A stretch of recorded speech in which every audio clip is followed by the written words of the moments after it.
ఇవాళ ఇంకో garden to table recipe చూద్దాము. బేసిక్‌గా బెండకాయ ఫ్రైకి ఫ్యాన్ బేస్ చాలా ఎక్కువుంటది. అండ్ ఇట్లా ఫ్రెష్ బెండకాయలు మన గార్డెన్ నుంచి హార్వెస్ట్ చేసి, ఆ కర్రీ చేస్తే ఇంకా బావుంటది టేస్ట్. సో, చూస్తున్నారు కదా! అరౌండ్ 1 కేజీ వరకైతే బెండకాయలయ్యాయి. వీటిని ముందు రోజు నైట్ ఖాళీగా కూర్చొని ఊరికే టీవీ చూస్తున్న టైంలోనే తుడిచిపెట్టుకుంటాననమాట. ఈ నాప్కిన్స్ వచ్చి ఓన్లీ బెండకాయలు తుడవడానికి ఇలాంటి ఒక 2 కాటన్ నాప్కిన్స్ పెట్టుకుంటాను. సో, చూస్తున్నారు కదా! ఇట్లాగా కట్ చేసి పెట్టుకున్నాను. అండ్ నిన్న హార్వెస్ట్ చేసినయి కొన్ని బీన్స్ ఉంటే ఒక 4 ఆర్ 5 అవి గూడా వేసేసాను.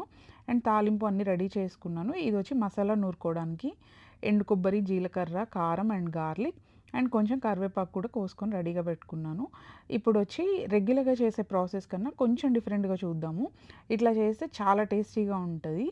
ఫస్ట్ వచ్చి ఇట్లా జీడిపప్పు కానీ, లేదంటే పీనట్స్ కానీ మీ ఆప్షన్ అది. మీకు నచ్చింది ఫ్రై చేసుకోండి.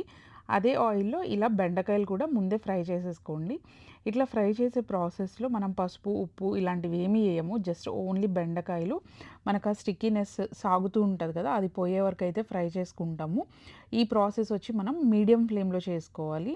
అండ్ చూస్తున్నారు కదా! ఇలా మొత్తం స్టిక్కీనెస్ పోయిందాకా ఫ్రై చేసుకుంటాము. బేసిక్‌గా కొంతమంది డీప్ ఫ్రై చేస్తారు. అంత అవసరం లేదు. ఇలా షాలో ఫ్రై చేసుకున్నా గానీ టేస్టీగా ఉంటదనమాట కర్రీ. ఇలా ఫ్రై చేసుకున్నవన్నీ వచ్చి నేను పక్కన ఇంకొక ప్యాన్‌లో తీసుకుంటున్నాను. ఇంకొక బౌల్‌లో.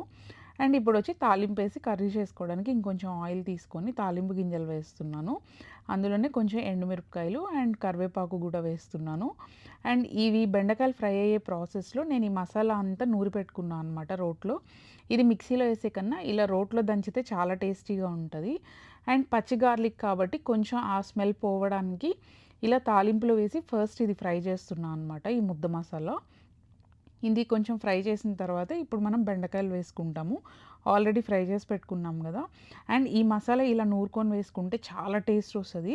బేసికల్లీ ఆ మసాలానే మన కర్రీ టేస్ట్‌ని చాలా ఎన్హాన్స్ చేస్తదనమాట. సో, చూస్తున్నారు గదా! ఇప్పుడు బెండకాయలు వేశాను. ఇవి ఫ్రై అవుతున్నప్పుడు కొంచెం ఇట్లా పసుపు, ఉప్పు, కారం నేనిప్పుడు వేస్తున్నాను. కారం వచ్చి ఆల్రెడీ మనం మసాలాలో వేసాం కాబట్టి చూసుకొని వేసుకోవాలి. అండ్ ఇప్పుడు దీన్ని బాగా అన్నిటికి పట్టేలాగా మిక్స్ చేసుకుంటున్నాను. అండ్ ఇదైతే రియల్లీ చాలా టేస్టీగా ఉంటది. మీరు యాక్చువల్లీ స్టోర్ నుంచి తెచ్చిన బెండకాయలతో చేసినా గానీ ఈ ప్రాసెస్‌లో ట్రై చేయండి. అండ్ ఫ్రై చేసిన క్యాష్యూస్ ఆర్ పీనట్స్ ఈ స్టేజ్‌లో వేసుకొని ఒక్కసారి కలుపుకున్నాము అంటే మనకు ఆ మసాలా, సాల్ట్ అవన్నీ కూడా జీడిపప్పుకి ఆర్ పీనట్స్‌కి పట్టుకుంటదనమాట. అండ్ వాటికి కూడా కొంచెం ఫ్లేవర్ యాడ్ అవుతది. ఈ రెసిపీ ట్రై చేసి మీకెలా అనిపించిందో కామెంట్స్‌లో చెప్పండి.